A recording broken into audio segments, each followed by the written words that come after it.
Kita diminta oleh Allah Subhanahu wa taala, oleh Rasulullah SAW untuk sadar diri. Jangan-jangan selama ini ada banyak maksiat yang pernah dikerjakan, masih ada peluang untuk bertaubat. Walaupun itu sebagai dosa besar, sepanjang ajal belum tiba, cepat taubati. Dekati Allah Subhanahu wa taala. Jadi nyambung semua dari bacaan salat subuh tadi. Saya tidak pernah janjian dengan Ustaz Amiruddin untuk imami tadi. Tidak tahu saya. Tahu-tahu yang dibaca surat itu, ayatnya itu nyambung dengan apa yang kita bahas. Jangan bebal dengan taubat, jangan abai sampai hati mati. Ya, kalau sudah hatinya mati susah nanti. Alam ya'ni lil ladzina amanu an takhsha'a qulubuhum li dzikrillah wa ma nazala minal wa la yakunu kal ladzina utul kitaba min fatala 'alaihimul amadu faqasat qulubuhum. Kalau sudah dapat hidayah, kata Allah di surat Al-Hadid, hadid itu besi. Besi sekuat-kuatnya masih bisa lunak. Hati antum itu bukan dari besi, masa nggak bisa lunak? Hah? Batu itu sekeras-kerasnya masih bisa tasbih, masih bisa pecah kalau mendengar asma Allah. Makanya keluar air. Ada air terjun macam-macam dari batu itu mendengar asma Allah itu pecah itu. Keluar. Ini bab iman ya. Bab iman. Kalau mau ditelusuri pakai akal silahkan. Ya. Silahkan. Kok bisa? Karena keluar air. Siapa yang perjalankan air di situ, Joni? Kok bisa masuk ke situ? Kok bisa keluar? Nah, dibacanya pakai iman, maka turunlah ayat-ayat untuk menyentuh iman. Al-Baqarah ayat 74. Tsumma qasat qulubukum min ba'di dzalika fahiya kal hijarati aw ashaddu qaswa wa inna minal hijarati lama yashaqqaqu fayakhruju minhul ma wa inna minha lama yatafajjaru minhul anhar. Batu aja yang keras itu kalau mendengar asma Allah bisa pecah, bahkan bisa mengeluarkan air dan bermanfaat. Antum itu batu itu, ya kalau kita lihat kerasnya luar biasa, tapi hati kita itu kan bukan dibuat dari batu. Masa batu yang keras saja masih bisa lembut mendengar asma Allah? Hati Anda yang dicipta tidak dari batu, kenapa tidak bisa tersentuh? Ada apa itu? Nah, ternyata maksiat itu bisa membuat hati keras melebihi batu. Waktunya yang paling ideal bertobat diantaranya itu 10 hari pertama bulan Dzulhijjah. Karena pada satu rahmat Allah diturunkan, ampun ditebarkan. Ya, kalau ada orang masih belum mampu untuk menyebut asma Allah dan beristighfar di waktu itu, kita doakan. Makanya doakan secara terbuka. Allahumma ighfir ummata Muhammad sallallahu alaihi wasallam. Allahumma arham ummata Muhammad sallallahu alaihi wasallam. Allahumma aslih ummata Muhammad sallallahu alaihi wasallam. Allahumma farrij ummata Muhammad sallallahu alaihi wasallam. 4 ini baca. Biasakan baca. Insyaallah kalau kita biasakan, itu berpeluang besar mendapatkan syafaat di sisi Allah Subhanahu wa taala. Syafaat.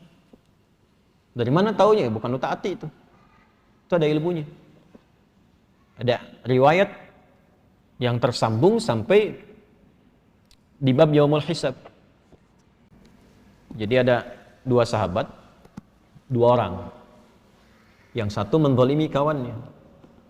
Ya, zalimi gitu sampai dihisab di hari kiamat. Yang satu pengen nuntut pada Allah. Yang namanya sahabat itu kan pasti walaupun ada masa-masanya bertengkar, tapi ada kan periode yang baik-baiknya yang dikenang.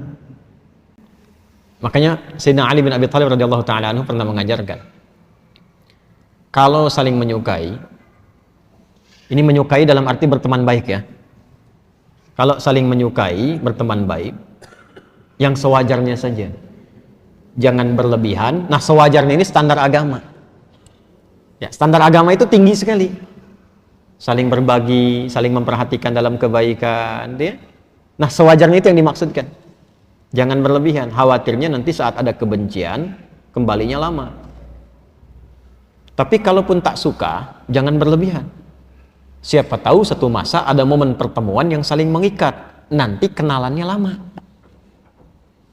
Nah, ini 2 orang ini pernah jadi sahabat, kemudian bermusuhan sampai menuntut di hadapan Allah di hari kiamat. Begitu dituntut itu, apa kata Allah? Ditampakkanlah keindahan surga untuknya.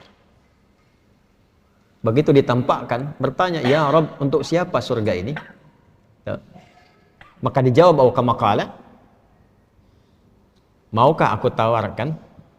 Ya, satu hal yang bisa mendapatkan keindahan di surga ini. Mau ya Allah, maafkan dia dan cepat gandeng tangannya masuk ke dalamnya. Maafkan dia dan cepat gandeng tangannya masuk ke dalam. Maka ternyata amal soleh yang kita kerjakan itu untuk mengharapkan ridha Allah Subhanahu wa taala, itu berkenan diterima oleh Allah Subhanahu wa taala sampai bisa diizinkan oleh Allah untuk menggandeng sahabat-sahabatnya yang bermasa hidup dengan dia dalam kehidupan di dunia. Itu gambarannya. Dan itu nanti termasuk bagian dari ayat-ayat Quran yang di Quran surah ketiga Ali Imran ayat 133 sampai 134. Wasari'u ila maghfiratin min rabbikum wa jannatin 'arduhas samawati wal ardu 'iddat lil muttaqin. Siapa orang yang berpeluang mendapatkan surga seluas langit dan bumi itu? Alladzina yunfiquna fis sarra'i wal dharra wal kadhimina ghaidha wal 'afina 'anil nas. Wallahu yuhibbul muhsinin. Karena itu kita mesti melatih hati. Ya, supaya kebaikan itu meluas, jangan pada diri pribadi saja. Kalau mau soleh, bagus, tapi jangan kurangi kesolehan dengan banyak mencela orang, supaya banyak salah keluar juga nanti. Lebih baik kita doakan. Dan kita tidak dituntut untuk hasil dari mereka, yang penting kita ikhtiar. Nah, 4 ini tadi.